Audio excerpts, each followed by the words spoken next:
Mr. Kanumba, unapenda mwanamke wa rangi gani? Sina rangi, yani rangi yote ni sawa. Okay, lakini vipi? Mwembamba au mnene? Sio mwembamba, sio mnene.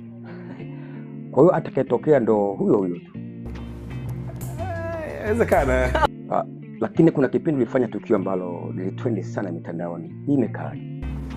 Hata ungelikuwa wewe lazima ungefanya vile. Sababu ilikuwa nini mpaka ukafanya tukio lile? Sababu watu walikuwa wamefikia pabaya, unajua. Unamaanisha nini kusema hivyo?